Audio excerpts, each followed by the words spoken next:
Are you afraid of clowns? Well, let me tell you, you're actually not. Hello everybody, it is great to be here on this terrific Tuesday. I would say back, but I was just here yesterday, so it's been a very short period of time. So, over the weekend, it just came out. You know, I saw it, millions of other people saw it, and it made over $100 million this weekend, which is amazing, right? But it turns out that not everybody's a fan. I also want to preface this by saying that this article that I'm going to be drawing from is not exactly a criticism of the movie itself, but more so its content and the people who saw it. Alright, so, let's just get right into it, right? So, it starts with, here's the title. Forget Pennywise. The scariest part of it is the little boy. Yep, that's right, the little boy. So, those fools at home who thought that Pennywise was scary, you guys are crazy. You guys are nuts. And, right underneath of the title, it says, it's like a statement. It's like that, it's universal knowledge everybody knows, right? It says, children are terrifying. Don't have kids, they're terrifying, they're creepy, she says so, okay? So the first line of this article that stands out to me is, clowns are having a moment again, as are the people who remain silent about clowns all year long, but suddenly develop a phobia of clowns as soon as they see Pennywise on television.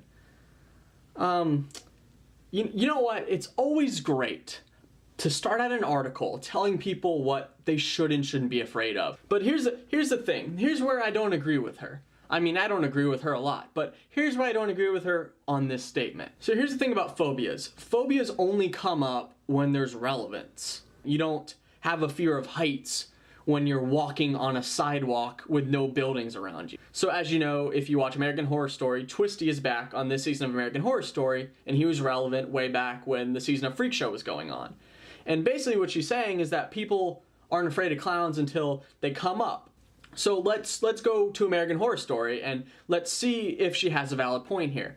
An American Horror Story, which started last week, which is also on tonight, I'm not sponsored by them, I promise. Sarah Paulson has a fear of clowns. She has a diagnosed phobia of clowns. Even though she's always afraid of clowns, her phobia of clowns doesn't come back until she sees a comic of Twisty, and that kind of brings all of these fears of clowns back. It doesn't make her fear any less legitimate, it just has more of a relevance. She's acting like people aren't afraid of clowns on a regular basis, and that's not entirely true because if you remember, it was last year where there were a lot of random clowns just popping up, holding balloons and being creepy. Obviously that reminded people of, hey, I'm afraid of clowns and I've always been afraid of clowns. It's not that people just stopped fearing clowns because they weren't relevant in the news. They're always afraid of clowns. It's just, you don't talk about clowns every day. It's just not a topic that comes up. Anyway, I'm going off. Just go to the next line. Maybe that was an outlier, right? Maybe she's got some good points coming up. I don't mean people who had a bad experience with a clown or something. Those people can keep complaining. I was rooting for her. I really was. I was rooting for her, but you have a legitimate reason to be mad at her at this. Literally the next line. I'm talking about people who think the It trailer is the scariest thing they've ever seen in their lives just because someone told them clowns are scary and they believed it. That's not how phobias work. Deep down, you're going to be afraid of that thing. Are you really scared of clowns, or are you just scared of that clown? Ugh, why does she keep acting like Pennywise is the only clown in the universe? Because Pennywise is also not the only scary clown in the world. This line, trigger warning. Having now seen it, I am here to tell you that you're a bunch of liars, or wimps. Eesh. It's always good to, tell your audience they're a bunch of liars and a wimp. It's not the house on Neibolt Street, or the leper, or the hands coming out of the door, or prepubescent boys competing for the attention of a lone girl in their midst. Nope, none of those things.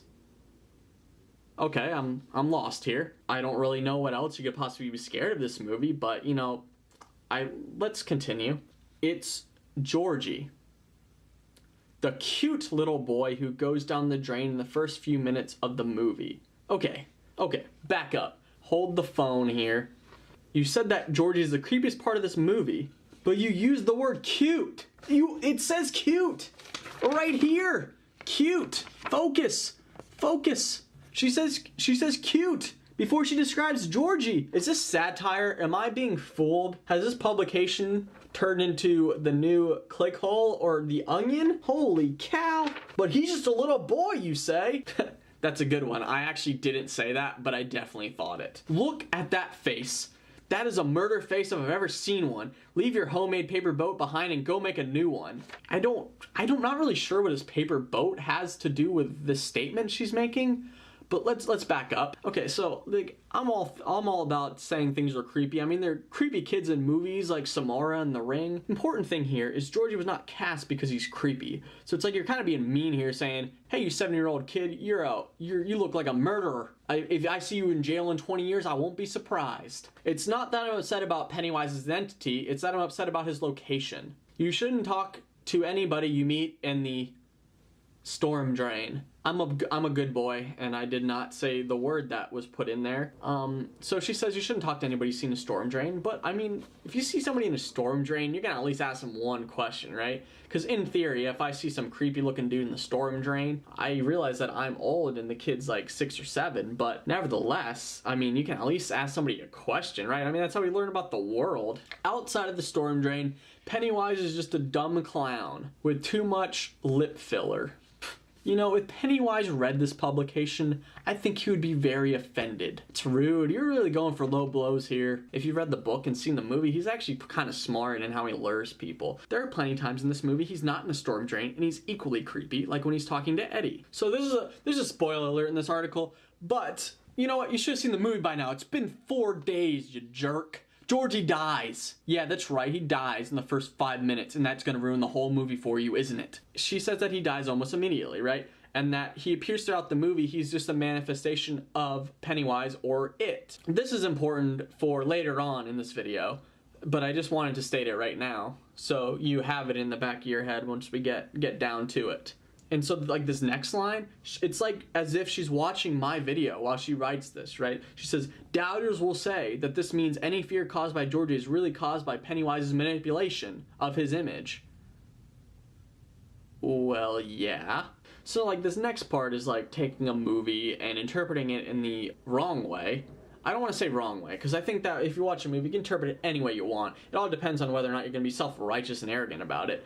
I feel bad, but it's just wrong. She says, Georgie's the only person who isn't actually a monster, per se.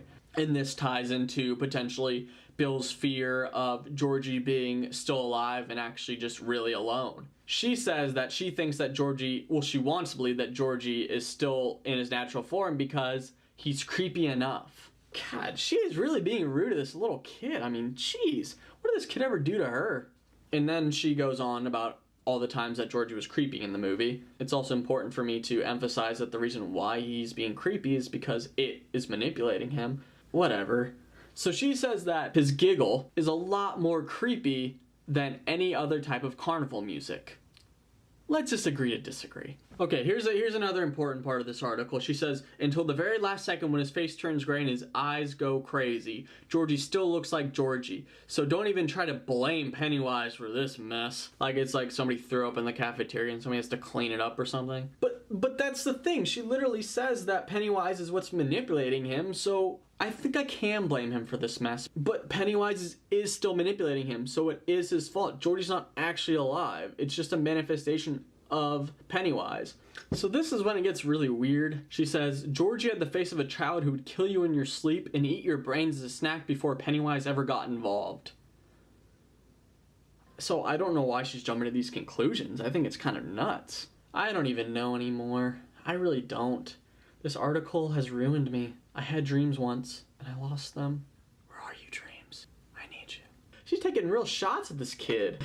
I really want this kid to write like an op-ed and be like, hey, lady, I'm not creepy. So then she goes on and talks about other Stephen King books and adaptations and about how the kids are often creepy in those books, which is true. I would agree that Danny is pretty creepy in The Shining at times. He has a weird puppet that he uses to talk. That's creepy. And he says red rum. I mean, that's also creepy. But she also says that that's the creepiest part of those movies are these kids. And I don't necessarily agree with that. If anything, I feel like this just shows her fear. Her fear is kids. She literally says underneath the title, kids are terrifying. And that's your fear, and that's fine. But stop making all of us clown-fearing people look like sissies or calling us wimps. We're not wimps. What if we called you a wimp because you're afraid of kids? A lot of people have kids. Do you think all kids are creepy, or just Georgie? Because it sounds like you're afraid of all kids. I also want to say that personally, I do not have a fear of clowns, but I can often find them creepy. So she says, in conclusion,